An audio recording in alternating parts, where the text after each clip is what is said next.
क्या आप जानते हैं दानवीर कर्ण की ये बातें? महावीर कर्ण की शौर्य और दानवीरता की अमर कहानी। महाभारत के महासमर में कई ऐसे योद्धा हुए जिन्होंने अपनी वीरता से इतिहास के पन्नों पर अमिट छाप छोड़ी। लेकिन उन सभी योद्धाओं में सूर्यपुत्र कर्ण का चरित्र सबसे अनोखा, प्रेरणादायक और दुखांत रहा है। इतिहास उन्हें महावीर कर्ण और दानवीर कर्ण के नाम से याद करता है। कर्ण का संपूर्ण जीवन संघर्ष, त्याग, निष्ठा और अटूट मित्रता की एक ऐसी अद्भुत गाथा है जो आज भी मनुष्य को विपरीत परिस्थितियों में भी अडिग रहने की सीख देती है। जन्म और परित्याग का दंश। कर्ण का जन्म कुंती के विवाह से पूर्व सूर्यदेव के वरदान स्वरूप हुआ था। लोकलाज और सामाजिक बदनामी के डर से माता कुंती ने नवजात शिशु को एक टोकरी में रखकर गंगा नदी में प्रवाहित कर दिया। वह बालक साधारण नहीं था, वह जन्म से ही दिव्य स्वर्ण कवच और कुंडलों से सुसज्जित था, जो उसे संसार में अजेय बनाते थे। गंगा की लहरों में बहते हुए उस बालक को राजा धृतराष्ट्र के सारथी अधिरथ और उनकी पत्नी राधा ने सुरक्षित निकाला। उन्होंने बालक का नाम वसुसेन रखा और उसे अपने पुत्र की तरह पाला। राधा का पुत्र होने के कारण उन्हें राधेय भी कहा गया और सारथी परिवार में पलने के कारण समाज ने उन्हें सुतपुत्र का नाम दिया। यही वह सामाजिक पहचान थी जिसने कर्ण को जीवन के हर मोड़ पर अपमानित किया। शिक्षा और गुरु परशुराम का श्राप। कर्ण बचपन से ही सर्वश्रेष्ठ धनुर्धर बनने का सपना देखते थे। जब वे गुरु द्रोणाचार्य के पास शिक्षा ग्रहण करने गए तो द्रोणाचार्य ने उन्हें केवल सुतपुत्र होने के कारण शस्त्र विद्या देने से मना कर दिया। इस अस्वीकार ने कर्ण के भीतर की आग को और भड़का दिया। उन्होंने निश्चय किया कि वे किसी भी कीमत पर सर्वश्रेष्ठ विद्या प्राप्त करेंगे। वे भेष बदलकर भगवान परशुराम के पास पहुँचे, जो केवल ब्राह्मणों को शिक्षा देते थे। कर्ण ने स्वयं को ब्राह्मण बताकर उनसे ब्रह्मास्त्र सहित कई दिव्य अस्त्रों का ज्ञान प्राप्त कर लिया। एक दिन जब गुरु परशुराम कर्ण की जांघ पर सिर रख कर सो रहे थे, तब एक विषैले कीड़े ने कर्ण की जांघ पर काटना शुरू कर दिया। गुरु की नींद न खुले इसलिए कर्ण ने असहनीय पीड़ा सह ली, लेकिन पैर को हिलने नहीं दिया। जब गुरु परशुराम की आँख खुली और उन्होंने रक्त देखा तो वे समझ गए कि इतनी सहनशीलता केवल किसी क्षत्रिय या वीर में ही हो सकती है। झूठ से क्रोधित होकर उन्होंने कर्ण को श्राप दिया कि जब उसे अपनी विद्या की सबसे ज्यादा जरूरत होगी, वह अपनी सीखी हुई सारी विद्या भूल जाए।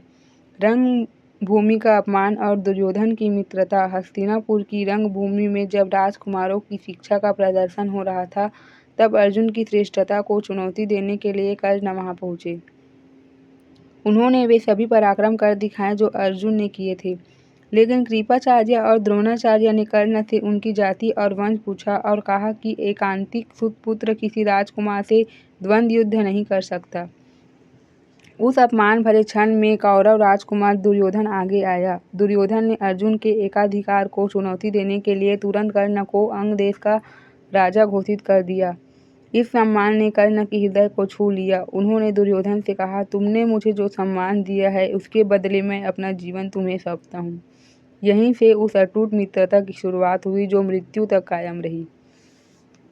दानवीरता की पराकाष्ठा। कर्ण अपनी प्रतिज्ञा और दान शिवजी के लिए तीनों लोकों में प्रसिद्ध थे। दोपहर के समय जब वे सूर्यदेव की पूजा करके जल से निकलते थे, तब उनके द्वार से कोई भी याचक वाली हाथ नहीं लौटता था। कुरुक्षेत्र के युद्ध से ठीक पहले देवराज इंद्र अपने पुत्र अर्जुन की रक्षा के लिए ब्राह्मण का भेष बदलकर कर्ण के पास पहुंचे। उन्होंने कर्ण से उनके जन्मजात कवच और कुंडल दान में मांग लिए। कर्ण जानते थे कि सूर्यदेव ने उन्होंने पहले ही सूचित कर दिया था कि यह स्वयं इंद्र है और कवच कुंडल जाते ही वे युद्ध में असुरक्षित हो जाएंगे। इसके बावजूद अपने वचन की लाज रखने के लिए कर्ण ने बिना किसी संकोच के अपने शरीर से चिपके कवच और कुंडल काटकर इंद्र को दान कर दिए।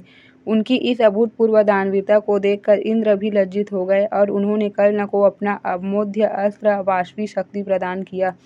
कुरुक्षेत्र का महासंग्राम और वीरगति। महाभारत युद्ध शुरू होने से पहले भगवान श्री कृष्ण और माता कुंती ने कर्ण को यह सत्य बताया कि वे पांडवों के सबसे बड़े भाई हैं। श्री कृष्ण ने उन्हें पांडवों की ओर से युद्ध लड़ने और राजा बनने का प्रस्ताव दिया, लेकिन कर्ण ने दुर्योधन के प्रति अपनी निष्ठा को सर्वोपरि रखा। उन्होंने कुंती को वचन दिया कि वे अर्जुन के अतिरिक्त किसी अन्य पांडव का वध नहीं करेंगे। युद्ध के 17वें दिन कर्ण और अर्जुन के बीच ऐतिहासिक और भयंकर युद्ध हुआ। युद्ध के दौरान गुरु परशुराम का श्राप फलीभूत हुआ और कर्ण के रथ का पहिया धरती में धंस गया।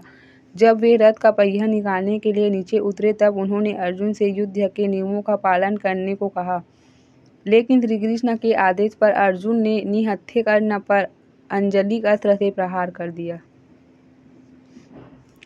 महावीर कर्ण लहूलुहान होकर भूमि पर गिर पड़े, अपनी अंतिम सांसें गिनते हुए भी। जब भगवान श्री कृष्ण ने ब्राह्मण का रूप धरकर उनकी दानवीरता की परीक्षा ली तो कर्ण ने अपने सोने के दांत को पत्थर से तोड़कर उन्हें दान कर दिया। श्री कृष्ण ने उनके वास्तविक स्वरूप को पहचान कर उन्हें मोक्ष प्रदान किया और स्वयं उनका अंतिम संस्कार किया। निष्कर्ष: महावीर कर्ण का जीवन यह सिखाता है कि मनुष्य अपने जन्म या जाति से नहीं बल्कि कर्म, योग्यता और चरित्र से महान बनता है। समाज द्वारा बार बार ठुकराए जाने के बाद भी उन्होंने धर्म, मित्रता और दान का मार्ग कभी नहीं छोड़ा।